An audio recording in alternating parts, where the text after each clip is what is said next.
சுகத்தை அனுபவிச்சுட்டு இங்க பதவிகளை அனுபவிச்சுட்டு இங்க சம்பாதிச்சுட்டு இங்க சீட் இல்லைன்னு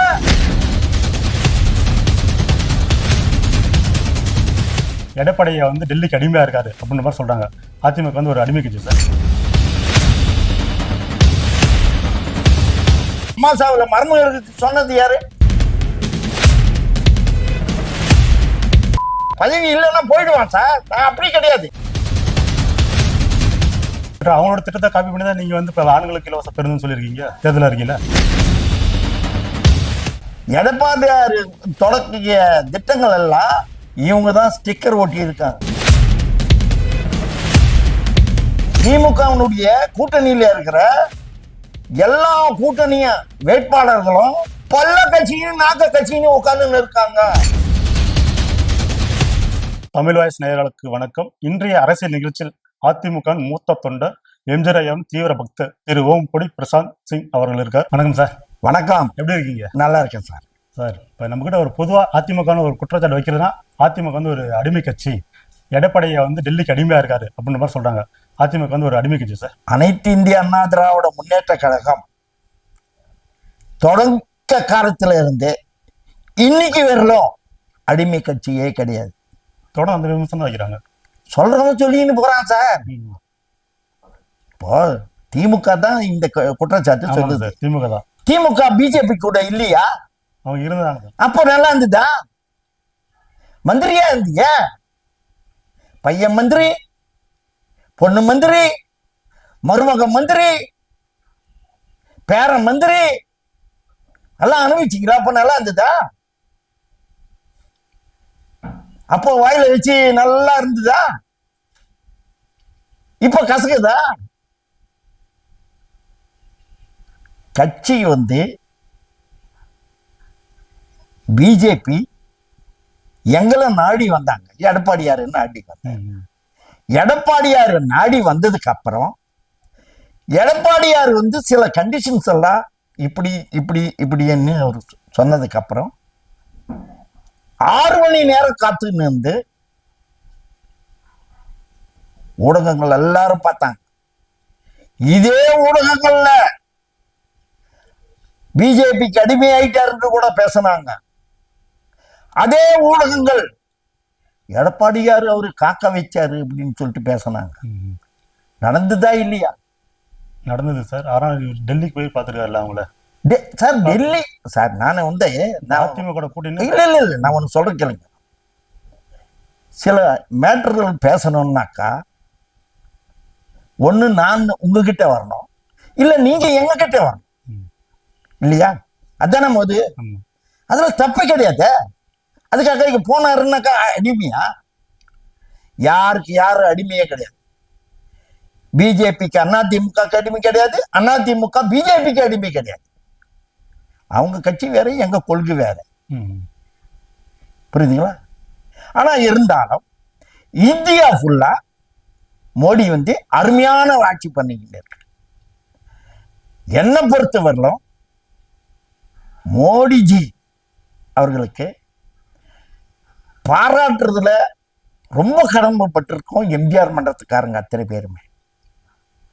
ஏன்னு கேளுங்க, திருப்பதிக்கு போயிருக்கீங்களா நீங்க? திருப்பதியில என்ன சொல்றாங்க? கோவிந்தா கோவிந்தான்றாங்க. எப்ப சொல்றாங்க? நடைய திறந்தாதான் சொல்றாங்க. கோவிந்தா கோவிந்தா கோவிந்தான்றாங்க. திருவண்ணாமலைக்கு போனா என்ன சொல்றாங்க? நடைய திறந்த உடனே ஓம் நமச்சிவாயா ஓம் நமச்சிவாயா சொல்றாங்க. முருகர் கோயிலுக்கு அறுபடை வீடுக்கு எப்ப நடை திறந்தாலும் அரோகரா அரோகரா முருகனுக்கு அரோகரா முருகனுக்கு அரோகரான்றாங்க. சொல்றாங்களா இல்லையா? சொல்றாங்க. ஆனா மோடிஜி புரட்சி தலைவர் பேரை இந்தியா ஃபுல்லா ரவுண்ட் தி கிளாக் 24 மணி நேரமும் எம்ஜிஆர் பேரு ஒரு நாளைக்கு 10 லட்சம் பேர் கேட்குறாங்க. அந்த பேச்சு 10-15 லட்சம் பேர் கேட்குறாங்க. ஒவ்வொரு ரயில்வே ஸ்டேஷன்லையும் எம்ஜிஆர் சென்ட்ரல் ரயில் நிலையத்துக்கு இந்த வண்டி கிளம்புது அப்படின்னு சொல்லிட்டு 3 பாஷையில சொல்றான். இங்கிலீஷ்ல சொல்றான், கன்னடத்துல சொல்றான், ஹிந்தியில சொல்றான், இங்கிலீஷ்ல சொல்றான், தெலுங்குல சொல்றான், எல்லா மொழியிலையும் சொல்றான். ஆக மொத்தத்துல எம்ஜிஆருடைய பேர் எல்லா இடத்துலையும் பரவ வச்சார்.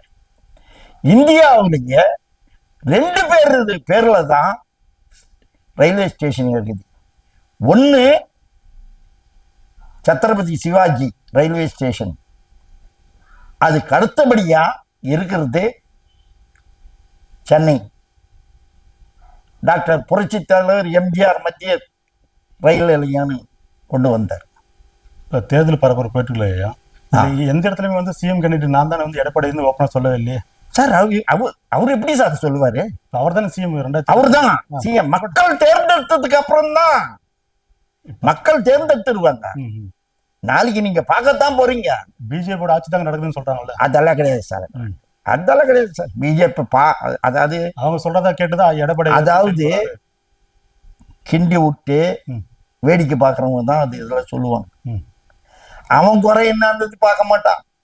வேற இன்னைக்கு காங்கிரஸ் வேட்பாளர் பட்டியலில் குளறுபடின்னு சொல்லிட்டு டெல்லிக்கு போயிருக்காங்க. மறுபடியும் திமுகவினுடைய கூட்டணியில இருக்கிற எல்லா கூட்டணிய வேட்பாளர்களும் பல்ல கட்சியும் நாக்க கட்சியும் உட்கார்ந்து இருக்காங்க. கை நீட்டி துட்டு வாங்கிட்டுமே, சீட்டு கம்மியா கொடுத்தா கூட இப்போ போனோம்னா நல்லா இருக்காது அப்படின்னு. அதுல ஒரே ஒரு ஆள் தான் வெளியேறிட்டார். அவரு கடலூர்கார், பாட்டாளி மக்கள் கட்சியில இருந்து பிரிஞ்சு வந்தாரு வேல்முருகன், அவரு தான் வெளியேறி இருக்காரு. புரியுதுங்களா? இதுதான் யதார்த்தம். ஆனா திமுகவினுடைய கூட்டணியில இருக்கவங்க தெளிவான முகங்கள் கிடையாது. அவங்களுக்கே தெரிஞ்சு போச்சு நம்ம தோக்க போறோம் இந்த தடவைன்ட்டு. மக்கள் எங்க போனாலும் கனிமொழியை விரட்டுறாங்களே சார். இந்த சேகர் பாபு போய் அங்க போய் கோயில்ல போய் நீ வந்து அது தொன்றியா இது தொன்றியான்னு அசிங்கமா பேசுறான் சார். ஜனங்க ஓட்டு போடுவாங்களா சார்? இப்ப அதிமுக தரப்பா அப்படி பேசுறாங்க சார். யார் சார் பேசுறாங்க? இப்ப இலவச ஓசி பஸ் அவங்க சொல்ற மாதிரியே இவங்க வந்து இப்ப பெண்ணை குறித்து சர்ச்சை பேசுறாங்க சார். இந்த பெண்களை பேசுறதும் இலவச பஸ் பேசுறதும் திமுக தான் பேசுறோம். இந்த இலவச பஸ் பாஸும் இலவசமா பெண்களுக்கு சொல்றதும் யார் பேசுறது? நம்ம அதிமுக தரப்புல இருந்து ஒருத்தர் பேசுறாரு. இல்ல, காணாம போன ஒரு மந்திரி பொன்முடி ஐயா, பொன்முடி பேசலாம். ஓசி ஓசி ஓசின்ட்டு அதை பிடிச்சின்னு கண்டக்டர் எல்லாம் பேச ஆரம்பிச்சாங்க. பஸ் ஸ்டாண்ட் இங்க இருக்குதுன்னா பஸ் அங்க போய் நிறுத்துவாங்க. வயசானவங்க எப்படி லேடிஸ் ஓடுவாங்க, டக்குன்னு நிறுத்துறது. பஸ் ஸ்டாண்ட் நிறுத்துறது இல்லை. பல விதமான தொல்லைகள் லேடிஸுக்கு கொடுத்துக்கிட்டு இருக்காங்க. லேடிஸ் அனுப்பிக்கிறாங்க. சரிங்க ஐயா. இப்ப வந்து அவங்க வந்து ஓசி பஸ் அப்படின்னு சொல்றாங்க. பட் அவங்களோட திட்டத்தை காப்பி பண்ணி தான் நீங்க வந்து இப்ப ஆண்களுக்கு இலவச பேருந்துன்னு சொல்லியிருக்கீங்க தேர்தல் அறிக்கையில. இது வந்து அவங்க திட்டம் கிடையாது. இது ஏற்கனவே பல ஊர்ல இருக்குது. ஆகையால அதை காப்பி வச்சு தான் இவங்க போட்டாங்க. புரியுதுங்களா? திமுக பெண்கள் வந்து பஸ்ல ஏறும்பப்பெல்லாம் கேவலப்பட்டு ஏறுறாங்க. கேவலப்பட்டு ஏறுறது எல்லாரும் பார்க்குறோம். நம்மளும் பஸ்ல பார்க்குறோம். பெண்கள் முகத்துல நம்ம ஒரு மாதிரியா பார்க்குறானே அப்படின்னு பார்க்குறாங்க. இதெல்லாம் அவங்க மனசுல காயம் இருக்குது. சரி, ஆண்களுக்கும் கொடுத்தோம்னா யாரையும் பார்க்க மாட்டாங்கன்றதுக்காக தான் எடப்பாடியார் வந்து பெண்களுக்கும் உண்டு ஆண்களுக்கும் உண்டு எங்க ஆட்சியில அப்படின்னு திட்டத்தை அறிவிச்சிருக்கு. சரிசமா போட்டலாம். ஆமா, அதுல தப்பு கிடையாது. அது காப்பியும் கிடையாது. ஆனா எடப்பாடியார் தொடக்கிய திட்டங்கள் எல்லாம் இவங்க தான் ஸ்டிக்கர் ஒட்டி இருக்காங்க. போன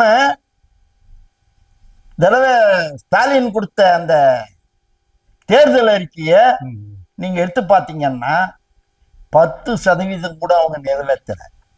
ஆனா 99% நிறைவேற்றுன்னு சொல்றாரு ஐயா. சும்மா புழுவு. நீங்க ஊடகத்தை போய் உட்கார்ந்துக்கிட்டு அனலைஸ் பண்ணுங்க.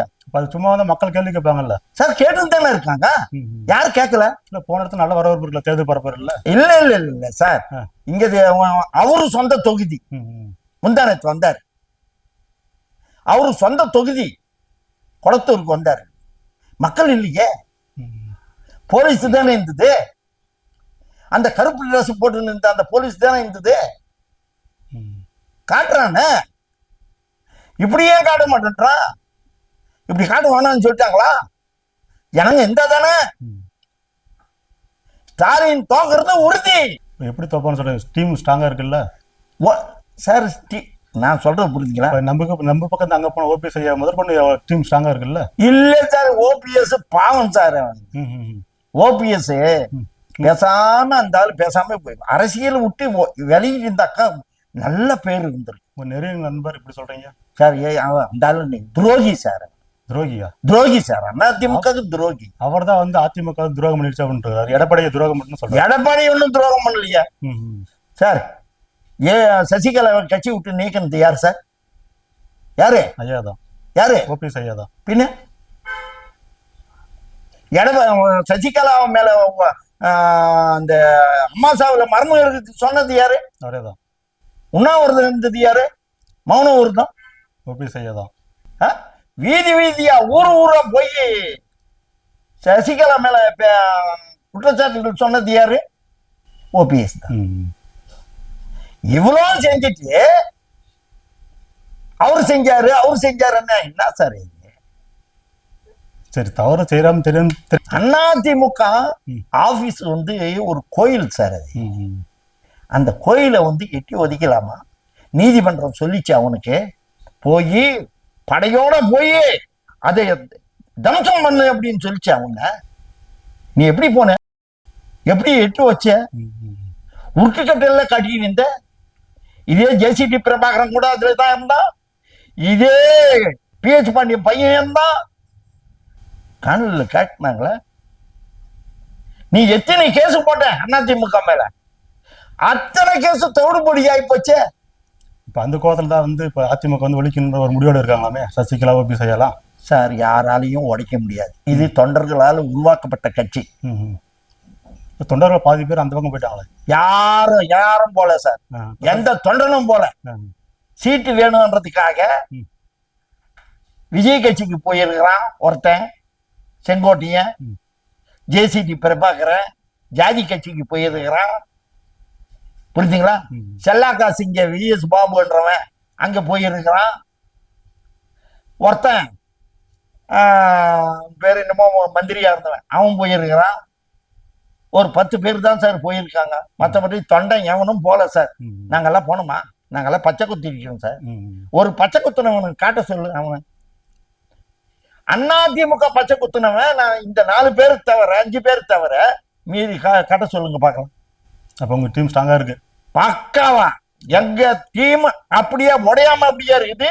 மக்களுடைய ஆதரவு, தாய்க்குழுங்களுடைய ஆதரவு, பொதுமக்களுடைய ஆதரவு, பாட்டாளிகளுடைய ஆதரவு, வியாபாரிகளுடைய ஆதரவு, இவங்க எல்லாருடைய ஆதரவும், ஆட்டோ டிரைவர்களுடைய ஆதரவு எல்லாமே எடப்பாடியா இருக்குது. நீங்க இப்படி சொல்றீங்க. இப்ப வேட்பாளர் அறிவிச்சாங்கல்ல, அதை பார்த்து ஒரு சிலர் வந்து இப்ப கட்சி நிர்வாகிகளோட தொண்டரோட ஒரு சிலர் வெளியே போயிட்டாங்கல்ல, நம்ம பொறுப்பு கொடுக்கலன்ட்டு. சார், அது எல்லா கட்சியிலும் நடக்கும் சார். இங்க தொடர்ந்து நடந்துட்டே இருக்குல்ல? இல்லையா சார்? இப்ப நான் கூட தான் இருக்கேன். அதிமுக மக்கள் திலகம் புரட்சி தலைவர் எம்ஜிஆர் அவர்கள் ஆரம்பிக்கிறதுக்கு காரணகர்த்தா. நான் காரணகர்த்தா. 1972 அனைத்துலக எம்ஜிஆர் மன்ற தலைவர் முசிறிபுத்தனும் நானும் தாக்கப்படலைன்னா இந்த அதிமுக இருந்திருக்காது. அன்னைக்கு அக்டோபர் 13 நாங்க தாக்கப்பட்டது. சத்யா ஸ்டுடியோல சமாதான பேச்சுவார்த்தை நடந்துகிட்டு இருந்தது. நாஞ்சில் மனோகரன், முரசொலி மாறன், என்வி நடராஜன், சத்யவாணி முத்து, நீலநாராயணன், ஆரம் வீரப்ப சமாதானம் பேசிக்கிட்டு இருந்தாங்க. ஒரு கட்டத்துக்கு வந்து சமாதானம் ஆயிட்டாரு தலைவர் மக்கள் திலகம். நாங்க அடிப்பட்டே போய் நின்னதுக்கு அப்புறம் என்ன ஆச்சுன்னு சொன்னாரு. நடந்தது சொன்னோம்.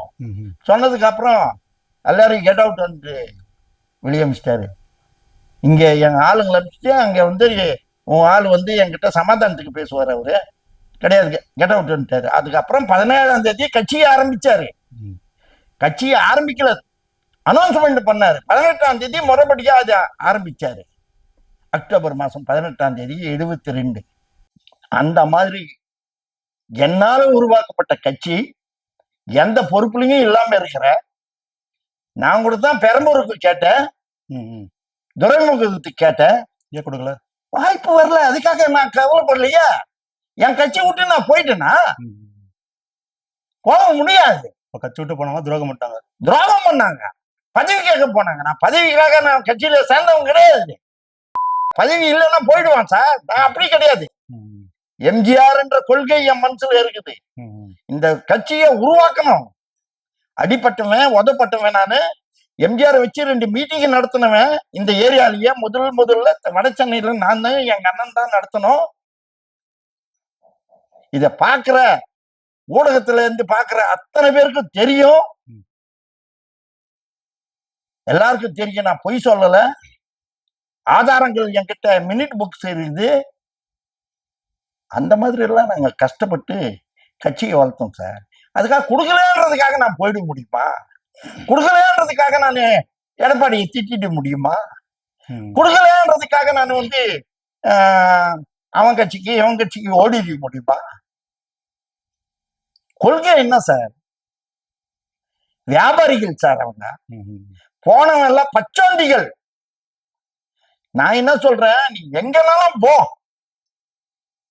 நீ ஒருத்தனுக்கு பொறுத்தவனா இருந்தா போனவங்க அத்தனை பேருமே நான் சொல்றேன். அது எந்த கட்சிக்கு என்ன போனாலும் சேர்த்தான். திமுகவுக்கு போ, விஜய் கட்சிக்கு போ, எந்த கட்சிக்கு போனாலும் சேர்த்தான்.